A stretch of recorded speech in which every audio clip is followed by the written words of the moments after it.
High everyone, म आज पनि उपस्थित भइसकेको छु नेप्सेको कुराहरू लिएर र तपाईँहरूलाई स्वागत छ मेरो युट्युब च्यानल सेयर लगानी मनी क्लब अझैमा। र स्पेसल्ली हामीहरू चाहिँ यहाँनिर मेरो च्यानलमा सकेसम्म लगानी गरेर कसरी थोरै पैसा गुमाउने र उचित प्रतिफल प्राप्त गर्ने कुराहरू हामी यहाँ धेरैबाट धेरै गर्दछौँ। र आज मिति 2021 फेब्रुअरी 1 तारिक र आज हिजोको एउटा म्यासिभ फल वा लगभग 50 अङ्कभन्दा बेसीको फलपछि आज नेप्से फेरि रिबाउन्ड भएको छ। र नेप्से अगाडि जानुभन्दा अगाडि आज हामीहरू थोरै आइपिओ न्युजहरू हेर्नेछौँ र त्यसपछि Q2 रिपोर्ट्सहरू र त्यसपछि मात्र आज नेप्से अपडेट हुनेछ। कृपया आइपिओको लागि रेडी हुनु होला। लगभग अब आइपिओमा त अब लगभग 1000 रुपियाँबाट रेडी हुन सकिन्छ भने अब चाँडै नै धेरैवटा आइपिओहरूको पाइपलाइनमा भएको कारणले गर्दाखेरि चाहिँ आज पहिलो आइपिओको छ महिला लघुवित्तले आज माघ 28 गतेदेखिबाट आइपिओ जारी गर्नेछ। आज माघ 19 गते र 28 गतेबाट तपाईँहरूले आइपिओ भर्न सक्नुहुनेछ।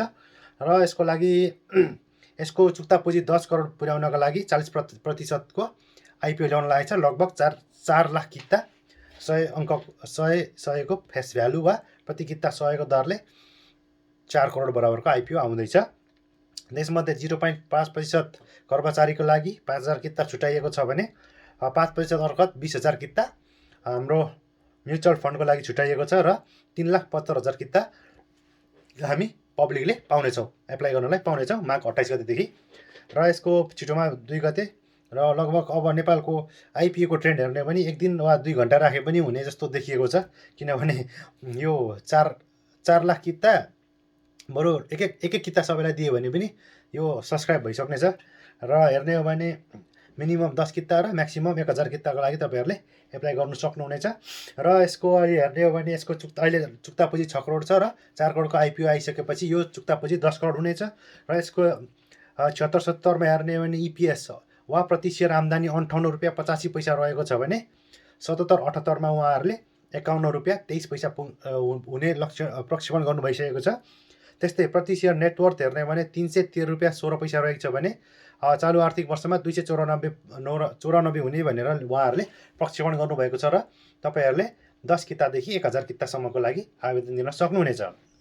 र अर्को आइपिओ छ ग्रिन लाइफ हाइड्रो पावरले यही शुक्रबारबाट हेर्ने हो भने माघ 23 गतेबाट हामी पब्लिकलाई आइपिओ ल्याउने भएको छ।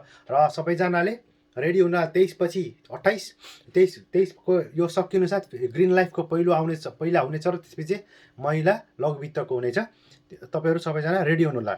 लगभग यो कम्पनीले ग्रिन लाइफ हाइड्रो पावर कम्पनीले माघ 23 गतेबाट 100 फेस भ्यालुमा लगभग 34,96,400 किता आइपिओ ल्याउन लागेको छ। त्यसमध्ये 59,912 किता कर्मचारीको लागि हुनेछ, 1,74,820 किता म्युचुअल फन्ड वा सामूहिक लगानी कोषको लागि हुनेछ र बाँकी रहेको 32,51,652 किता चाहिँ हामी पब्लिकले एप्लाई गर्न सक्नेछौँ। र हिजो अस्तिको तरिकाले हेर्ने हो भने लगभग 15 लाख लगानीकर्ताहरूले हेर्ने हो भने यसमा पनि हामी लकी ड्र नै पर्न जान सक्छ है त। ओके। र हेर्ने हो भने दोलखामा योभन्दा अगाडि 18 लाख किताको लागि निष्कासन गरेकोमा 1,03,600 किताको लागि मात्र आवेदन परेको रहेछ। दोलखामा रहेको यो बासिन्दालाई 18 लाख किता छुट्याएको थियो, तर 1,03,600 किताको लागि मात्र आवेदन भएको छ। र 16,96,400 किता पनि त्यो सेयर हामी पब्लिकलाई आउँदैछ। हामी भनेको जो चाहिँ स्थानीयवासीहरूले एप्लाई गर्नु भएन त्यो सेयर पनि थपिएर आउने भएको देखिएको छ। र यसको बिओके क्यापिटलमा गएर यदि तपाईँहरूसँग मेरो सेयर छ भने मेरो सेयरमा गर्नु सक्नुहुनेछ र नत्र बिओके क्यापिटलमा गएर पनि यसको फर्म भरेर बुझाउन सक्नुहुनेछ।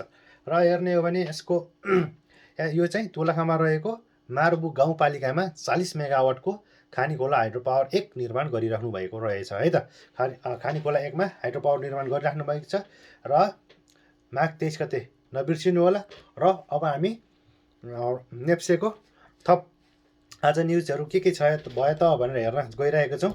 र हेर्ने हो भने आइएमई जेनरल इन्सुरेन्सको आज राम्रोसँग लगभग धेरै नै नाफा बढेको भन्ने न्युजहरू आएको छ। हेरौँ हामी कहाँ कहाँ के छ है त। र ओके,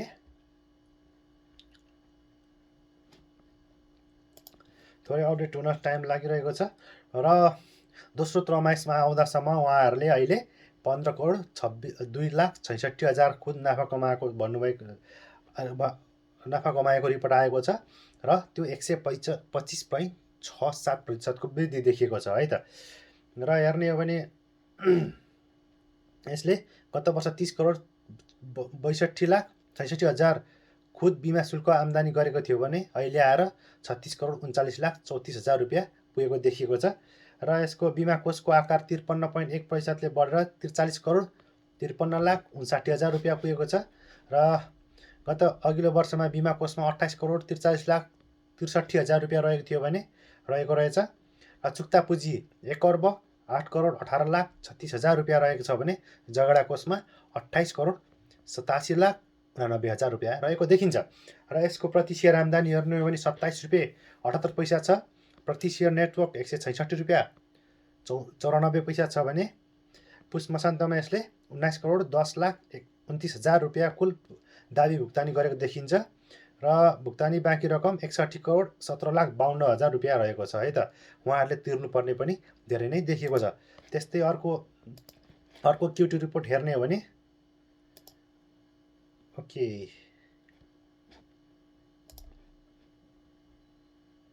हामी Q2 रिपोर्ट कन्टिन्यू गर्दैछौँ। प्राइम लाइफ इन्सुरेन्सको खुद नाफा 24.1%ले वृद्धि भनेर आएको छ। थोरै सरी, यहाँ Q2 रिपोर्ट ओके। र सरसर्ती हेर्दाखेरि प्राइम लाइफको बिमा शुल्क 2 अर्ब माथि र खुद नाफा 24.1%ले वृद्धि भन्ने न्युज तपाईँहरू माझ जाँदैछौँ। प्राइम लाइफको PLIC छ। यसको आज अन्तिम कारोबार 883 रुपियाँमा कारोबार भएको रहेछ र यसको आज वृद्धि 2.91%ले आज वृद्धि भएको देखिएको छ। र यसले हेर्ने हो भने 2 अर्ब 80 लाख रुपियाँ खुद बिमा शुल्क आर्जन गरेको रहेछ भने गत आर्थिक वर्षभन्दा 27.101%ले वृद्धि देखेको रहेछ। र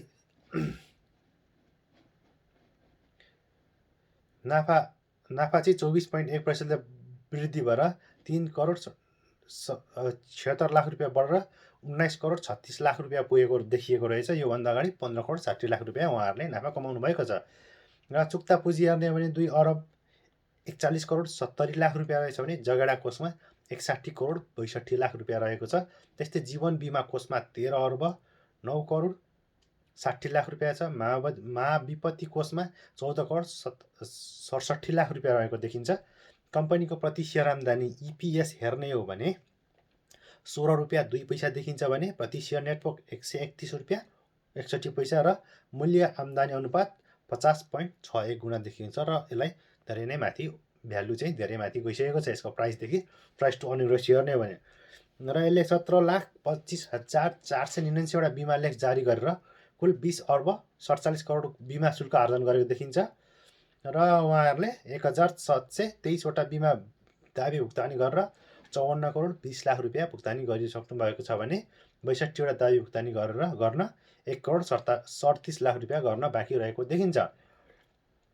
त्यस्तै हेर्ने हो भने आज मेरो माइक्रो फाइनेन्सको Q2 रिपोर्ट आज आएको रहेछ। मेरो फाइनेन्सको सिम्बल छ MERO र आज यसको अन्तिम कारोबार 1025मा कारोबार भएको देखिएको छ र आज 1.28%ले वृद्धि भएको छ। अहिलेको आर्थिक वर्ष Q2 रिपोर्ट हेर्ने हो भने यसले 14 करोड 7,32,000 रुपियाँ खुद आर्जन गरेको छ। यो गत वर्षभन्दा 71.67% बढी देखिएको छ। 71.64% बढी देखिएको छ र अगाडिको वर्ष 8 करोड 19 लाख रुपियाँ मात्र कमाएको देखिएको छ। र यसको चुक्ता पुँजी हेर्छौँ हामी। यसको चुक्ता पुँजी हेर्ने हो भने 1 अर्ब चुक्ता पुँजी रहेको छ भने जगडा कोषमा 34 करोड 53 लाख रुपियाँ रहेको छ। र ओके, यसको निष्क्रिय कर्जा पुस मसान्तसम्म 1.8% रहेको देखिएको थियो भने अहिले बढेर 2.07 पुगेको देखिन्छ। 1.8बाट 2.05 रुपियाँमा यसको 0.5% यसको नट पर्फर्मिङ लोन NPL देखिएको छ है त। त्यस्तै प्रति सेयर आम्दानी इयरली हेर्ने हो भने 28 रुपियाँ 15 पैसा छ। प्रति सेयर नेटवर्थ 134 रुपियाँ 54 पैसा देखेको छ भने मूल्य आम्दानी अनुपात 36.42 गुणा रहेको देखिन्छ। र आज अब केही समय मात्र बाँकी छ। तपाईँहरूले नागरिक लगानी कोषको हकप्रदमा 82.84% हकप्रद आज अन्तिमपल्ट भर्न पाउनुहुनेछ। यदि तपाईँहरूले भर्नुभएको छैन भने सायद यो भिडियो अपलोड हुँदासम्म त्यो पनि सकिनेछ होला। CIT को पुस 28 गतेदेखि निष्कासन भएको हकप्रदमा माघ 19 गते आज अन्तिम दिन भएको यहाँनिर उल्लेख भएको छ। 82.84% किताको लागि तपाईँहरूले गर्नुहुनेछ। यदि तपाईँसँग 10 किता छ भने तपाईँले 8.284 किताको लागि एप्लाई गर्न सक्नुहुन्छ। तपाईँले मेरो सेयरमा गएर तपाईँको यदि CIT को राइट सेयर हुन्छ त्यहाँ गएर क्लिक गर्नुभयो भने यदि तपाईँसँग अलरेडी सेयर हुनु पर्यो राइट सेयरको लागि चाहिँ छ भने तपाईँले त्यहाँनिर गएर एप्लाई गर्न सक्नुहुनेछ। र यसको अरू के छ अरू हामी हेर्दैछौँ। ओके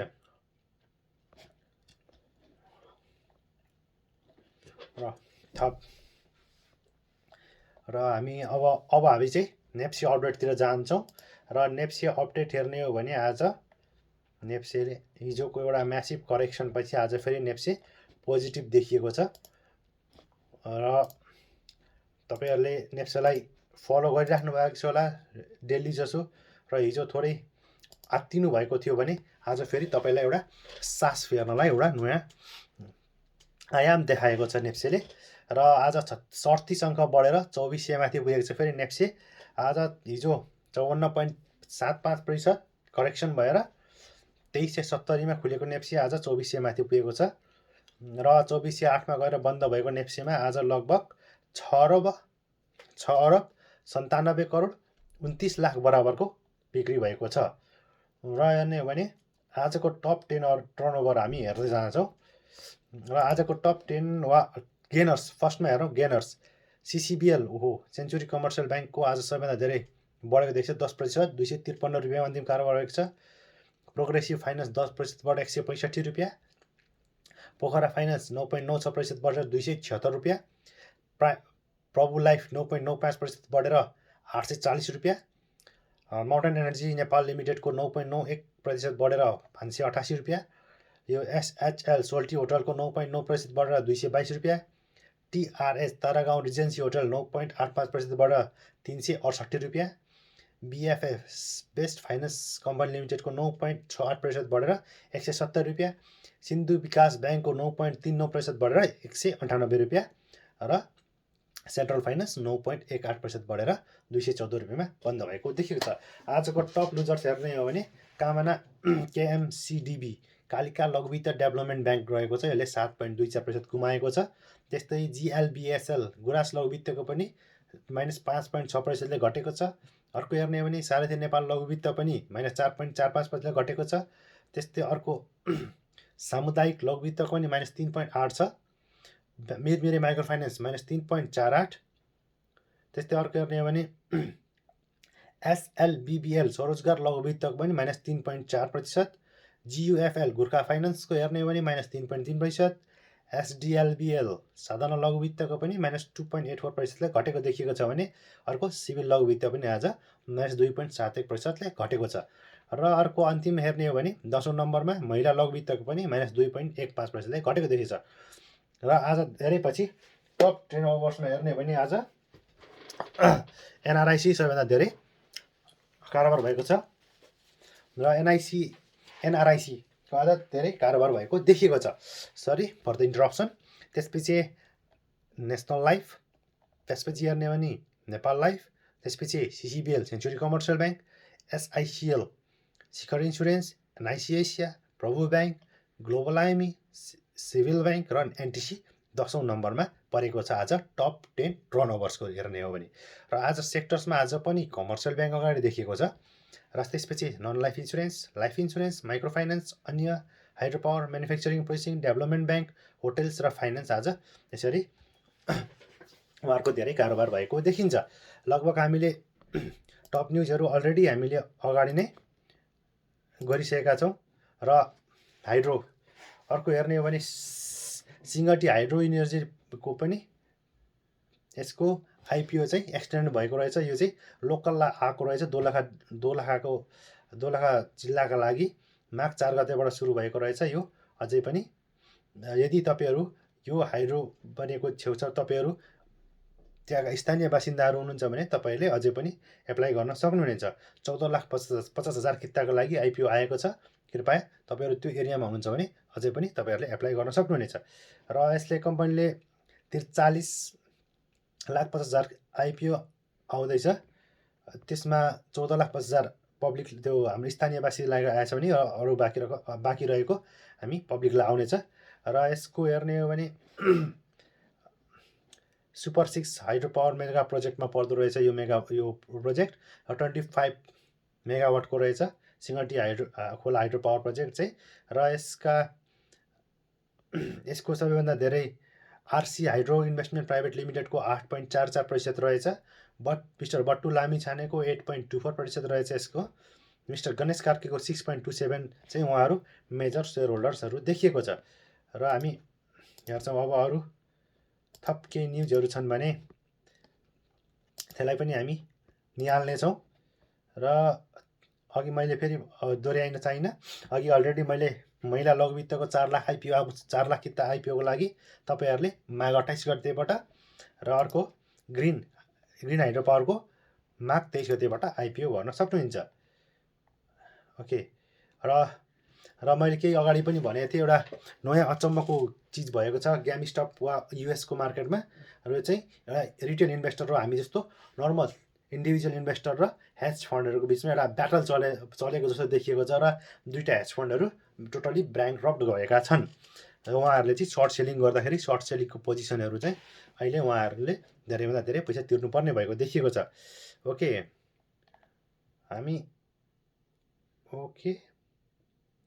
अरू थप केही छन् भने हामी हेर्दैछौँ। ओके।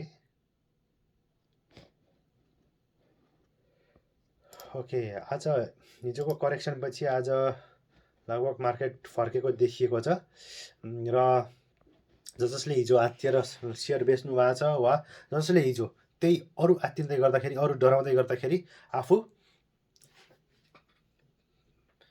चाहिँ बलियो आफूले चाहिँ पावर देखाएर जसले सेयर किन्नु भएको छ उहाँहरूलाई बेस्ट अफ लक। जसले बेच्नु भएको छ कृपया नआत्तिनु होला। अझै पनि मार्केटको कन्डिसन अपट्रेन्डमै छ। मैले सधैँ भन्दै गर्नेछु मार्केट तबसम्म अपट्रेन्डमा हुन्छ जुन दिनसम्म तपाईँले ब्याङ्कको ब्याज बढेको न्युज सुन्नुहुन्न। र लगभग हेर्ने हो भने अझै पनि ब्याङ्कको ब्याजहरू तल झर्ने क्रम देखिरहेको छ।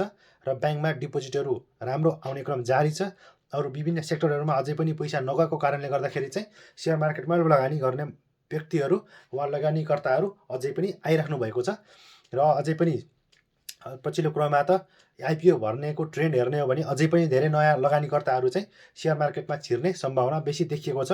र हामीले अहिले पहिला जस्तो धेरै अगाडि जस्तो यो सेयर मार्केटको जुन ट्रेन्डहरू छ डिफ्रेन्ट भइसकेको छ। सधैँ ब्रोकरकोमा धाएर वा ब्रोकरलाई फोन गर्नुपर्ने ट्रेन्डहरू चेन्ज भइसकेको कारणले वा हामी नेपालीहरू विदेशमा बसेर पनि सेयर मार्केटमा लगानी गर्न सक्ने एउटा वातावरण बनेको कारणले गर्दाखेरि पनि अहिले राम्रो माहौल छ। त्यसैले अलिकति आफूले लगानी गरेको कम्पनीको स्थितिमा केही परिवर्तन आएको छैन भने कृपया आफ्नो कम्पनीलाई होल्ड गर्नलाई नडराउनु होला। अझै पनि मार्केट कन्डिसन राम्रै देखिएको छ। एक दिन करेक्सन वा झरेक्सन भए पनि अर्को दिन फेरि पनि अप ट्रेन्डमा फेरि अर्को दिन त्यो करेक्सनलाई लगभग छोपेको देखिनेछ। र सधैँ पनि लगानी गर्दाखेरि आफ्नो कम्पनी वा आफूले चाहेको कम्पनी कतिको बढेको छ वा त्यो कम्पनी पछाडिको फन्डामेन्टल राम्रैसँग हेर्नु होला। जानिन्छ भने थोरै टेक्निकल पनि हेर्नु होला। सकेसम्म धेरै सबैभन्दा त्यो कम्पनीको हाई प्राइसमा कृपया नकिन्नु होला। तपाईँ नयाँ लगानीकर्ता हुनुहुन्छ भने तपाईँहरूलाई धेरै रिस्क हुन सक्छ। त्यसैले लगानी गर्दै गर्दाखेरि कहाँ के मिस्टेक हुन्छ त्यो मिस्टेकबाट तपाईँहरूले हरेकपल्ट सिक्नै पर्छ। यदि तपाईँले कुनै कम्पनी चाँडो बेच्नु भएको छ र लङ टर्म होल्ड गर्दाखेरि अझै धेरै त्यसले नाफा दिन्थ्यो भन्ने जस्तो लागेको छ भने त्यस्तै कम्पनी अर्कोचोटि चाँडो कृपया नबेच्नु होला। त्यस्तै कुनै कम्पनीहरू तपाईँले टपमा गएर किन्नु भएको छ र बढ्छ भन्दा भन्दै घटेको छ भने चाहिँ त्यो कम्पनीको पछाडि के रहेछ त फन्डामेन्टल्ली त्यसलाई पनि फलो गर्नु होला र किन त्यो घट्यो त्यो कुराहरू पनि रिजन निकाल्नु होला र अर्कोचोटिदेखि त्यस्ता कम्पनीहरू धेरै मूल्य नतिर्नु होला र कहिलेकाहीँ एभरेजिङ गर्न पनि सिक्नु होला। यदि तपाईँले कुनै पनि कम्पनी धेरै महँगोमा तिर्नु भएको छ र त्यो कम्पनी फेरि तल आएको छ भने वा केही हदसम्म तल आएको छ त्यसमा अलिकति आफूलाई त्यो तलको लेभलमा आफूलाई कन्सोलिडेट गरेको छ त्योभन्दा तल झर्न सकिरहेको छैन र माथि जाने सङ्केत गर्दैछ भने फेरि त्यहाँ आएर एभरेजिङ गर्नुहोस् र त्यो माथिको प्राइस र तलको प्राइसमा एभरेजिङ भइसकेपछि तपाईँलाई नाफा हुने चान्स बढी हुन्छ। यो कुराहरू पनि तपाईँले मार्केटमा आइसकेपछि सिक्नुपर्छ। तर तपाईँलाई मार्केटले सिकाउँछ भन्ने मलाई लाग्दछ, किनभने धेरैजनाले पढेको भन्दा पनि मार्केटमा आएर साँच्चीकै मार्केटमा आएर काम गर्दै जाँदाखेरि चाहिँ तपाईँले सिकेका कुराहरू चाहिँ तपाईँलाई एउटा लङ टर्ममा चाहिँ धेरै सहयोग गर्छ भन्ने मैले मानेको छु। र तपाईँहरू पनि मार्केट यो आज झरे पनि वा भोलि बढे पनि वा पर्सि झरे पनि फेरि त्यसपछि बढे पनि मार्केट भनेको यस्तै हो, तल जाने माथि जाने भइरहेको छ र तपाईँले किनेको कम्पनी चाहिँ माथि गएमा मात्र तपाईँले नाफा कमाउनुहुन्छ भने तपाईँले राम्रो ख्याल गर्नुभएको छ भन्ने मलाई लाग्दछ। केही समय अगाडि ब्याङ्कहरू त्यसरी बढेका थिएनन् र अझै पनि ब्याङ्कहरू चाहिँ बढेका छैनन् र धेरैजनाले आफ्नो पोर्टफोलियोमा ब्याङ्कहरू मात्र राख्नुभएको छ भने उहाँहरूलाई अझै पनि के लाग्छ भने मेरो ब्याङ्कहरू चाहिँ यस्तै रहेछन् जस्तो लाग्छ। तर तपाईँले पोर्टफोलियो राम्रोसँग बनाउनु भएको छ, आफ्नो पोर्टफोलियोलाई अलिकति ब्यालेन्स गर्नुभएको छ भने तपाईँ पनि मार्केट बढ्दै जाँदा तपाईँको प्रफिट पनि बढ्दै जान्छ भन्ने मैले मानेको छु। र सकेसम्म लगानी गर्दाखेरि आफूले लगानी गरेका कम्पनीहरू चाहिँ राम्रोसँग छनौट गर्न सिक्नु होला। कहिलेकाहीँ बरु केही नगर्ने राम्रा टप ब्याङ्क खोज्ने, टप इन्सुरेन्स खोज्ने, टप नन लाइफ इन्सुरेन्स खोज्ने, टप लाइफ इन्सुरेन्स खोज्ने, टप हाइड्रो पावर खोज्ने होला। त्यो कसरी टप हुन्छ भन्दाखेरि नाफाको आधारमा होला, उसले दिने डिभिडेन्डको आधारमा होला, उसले दिने बोनसको आधारमा होला, उसको बिजनेसको आधारमा होला। यस्ता कुराहरू चाहिँ तपाईँहरूले ख्याल गर्नु पर्यो र यति ख्याल गरिसकेपछि तपाईँहरूले कम्पनी छान्नलाई धेरै नै सहयोग हुनेछ भन्ने मैले मानेको छु। अलिकति लगानी गर्दै गर्दा यदि तपाईँ विदेशमा हुनुहुन्छ भने अलिकति लङ टर्म सोच्नुहोस्। सर्ट टर्ममा तपाईँले आज किन्छु र भोलि बेचेर म नाफा कमाउँछु भन्ने सोचभन्दा पनि अलिकति आफ्नो माइन्डलाई अलिकति ब्रोड गर्नुहोस् र तपाईँ ट्रेडिङ भन्दा पनि एउटा सर्टन एमाउन्ट चाहिँ तपाईँले इन्भेस्टिङमा छुट्याउनुहोस्। त्यसले गर्दाखेरि तपाईँले लङ टर्ममा आफ्नो राम्रो नाफा कमाउनु हुनेछ र आफ्नो पुँजीलाई धेरैभन्दा धेरै बढाउन मद्दत पुग्दछ भन्ने मैले मानेको छु। र अझ स्पेसली जति साथीहरू बिजी हुनुहुन्छ र उहाँहरूले त सधैँ मार्केटलाई ट्र्याकिङ गर्न पनि नपाइरहेको हुन्छ, त्यस्ता साथीहरूले चाहिँ आफूले 5वटा 6वटा कम्पनीहरूको एउटा पोर्टफोलियो बनाउने र त्यो कम्पनीमा हरेक महिना इन्भेस्ट गर्न थाल्नुभयो भने पनि तपाईँहरूलाई धेरै नै मद्दत हुन्छ। तपाईँले चाहेको रकम वा तपाईँको सेभिङ्सको केही पार्टहरू चाहिँ तपाईँले त्यहाँ लगानी गर्नुभयो भने तपाईँले सेभिङमा पाउने ब्याज वा इन्ट्रेस्ट भन्दा पनि धेरै तपाईँले त्यहाँबाट आफ्नो क्यापिटल बढाउन सक्नुहुनेछ। त्यो क्यापिटल बढ्नु भनेको भोलिको दिनमा तपाईँले फेरि सेयर मार्केटमा लगानी गर्न पनि सक्नुहुनेछ वा तपाईँले चाहेको कुराहरू लाइक हुन्छ, तपाईँले पछि नेपाल गइसकेपछि कम्पनी खोल्छु भन्ने एउटा प्लानिङ गर्नुभएको छ वा कुनै बिजनेस गर्छु भन्ने प्लानिङ गर्छ, त्यो बिजनेसमा त्यो क्यापिटल फेरि युटिलाइज गर्न सक्नुहुनेछ। त्यसरी नै सेयर मार्केटलाई कसरी मैले राम्रोसँग लगानी गरेर मेरो थोरै पुँजीलाई बढाउन सक्छु भन्ने कुराहरू चाहिँ तपाईँले सोच्नुभयो भने चाहिँ सेयर मार्केटमा तपाईँ सधैँ सफल हुनुहुनेछ।